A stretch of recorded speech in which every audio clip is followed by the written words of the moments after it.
avant 1920. Les avions de cette première époque ont permis de construire toutes les bases d'aérodynamique, de mécanique également, développer des moteurs, des solutions de moteurs, développer des hélices, parce qu'une hélice, mine de rien, c'est quand même une pièce vachement complexe et extrêmement scientifique dans son comportement.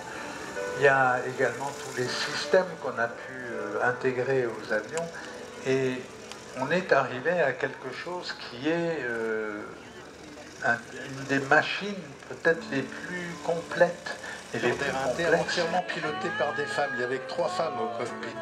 Et quand il était sorti du cockpit, il avait 8 ans, je lui avais dit, mais Antoine, c'est comment d'être piloté par des filles? Il dit, bah c'est bien, parce que ça sent meilleur. Une admiration qui était mais parfaitement partagée.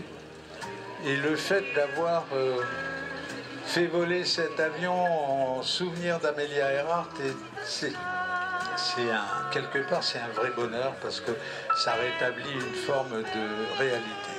Au bout de la piste à gauche, une autre femme qui décolle, et là c'est une fille qui est aux commandes, c'est Cathy Taymer.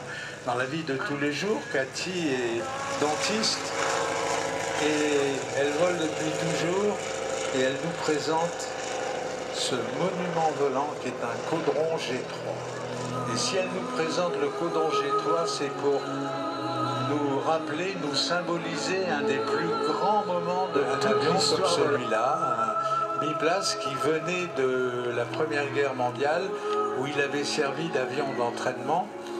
Et donc il était vendu à l'époque comme avion école, comme avion de formation. Et Caudron s'était dit que si quelqu'un comme Adrienne Bolland pouvait montrer que cet avion était pilotable par de frêles jeunes femmes, eh bien, ma foi, ça aiderait à vendre les avions. Mais Adrienne avait une autre idée. Elle voulait montrer qu'une femme pouvait faire des trucs extraordinaires en avion.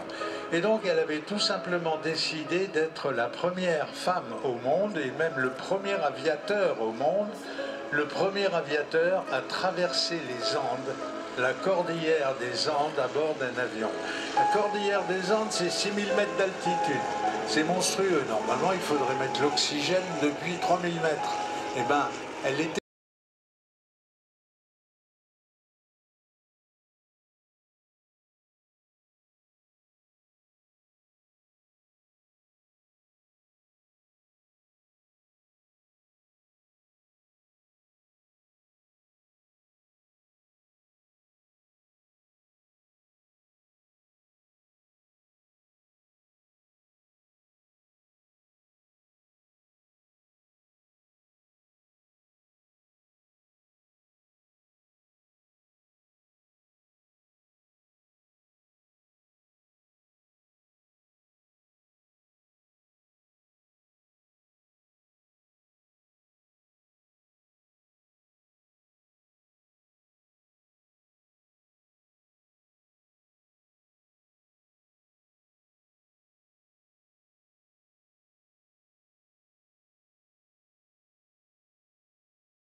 Voyant les ascendances alors qu'elle pissait le sang par le nez et par les oreilles à 5500, 5800, 6000 mètres d'altitude, et elle était passée de l'autre côté des crêtes de la cordillère des Andes. Et ensuite, elle n'avait plus qu'à se laisser glisser en direction de Santiago du Chili.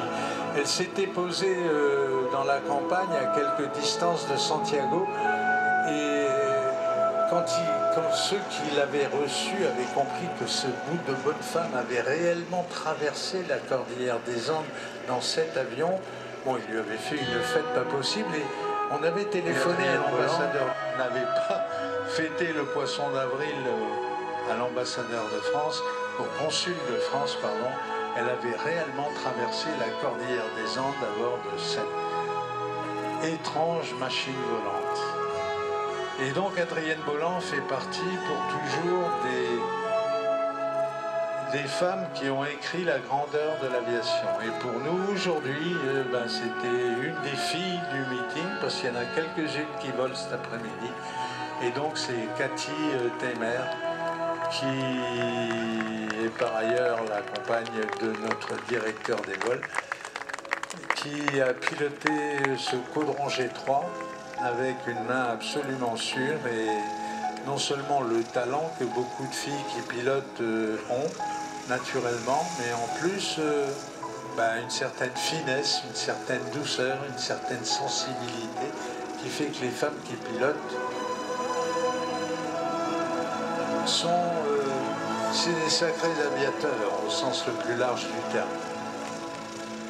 On a un message à vous faire passer de la part du directeur des équipes de présentation de l'armée de l'air